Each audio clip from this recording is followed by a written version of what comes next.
अस्सलाम वालेकुम। मोहम्मद सिद्दीक़ मिटवार बाबा आला मौजू कलाम इएं जे मुमकिन आहे त पोइ कमालात हासिल थियनि, अहिड़ा के जलवा थियनि जीअं चाहियूं था ईअं हासिल थियनि। तुंहिंजो ॻाल्हाइण ई अहिड़ो आहे जो तुंहिंजो ॻाल्हाइण ई अहिड़ो आहे जो सभई लफ़्ज़नि में उनखे हिकिड़ो ई हुस्न बयानु पिया कनि। ईअं जे मुमकिन आहे त पोइ कमालात हासिल थियनि, अहिड़ा के जलवा थियनि जीअं चाहियूं था ईअं हासिल थियनि।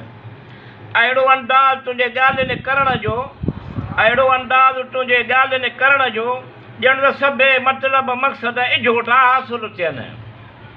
ईअं जे मुमकिन आहे त पोइ कमालात हासिल थियनि, अहिड़ा के जलवा थियनि जीअं चाहियूं था ईअं हासिल थियनि।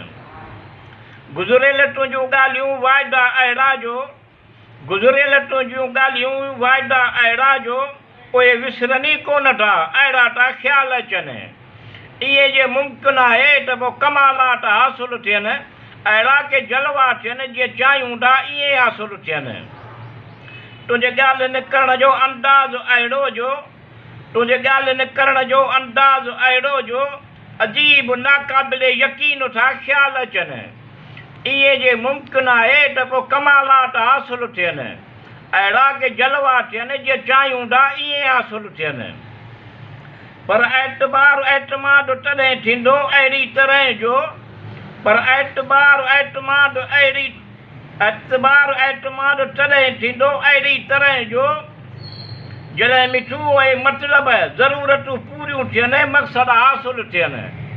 ईअं जे मुमकिन आहे त पोइ कमालात हासिल थियनि, अहिड़ा के जलवा थियनि जीअं चाहियूं था ईअं हासिल थियनि।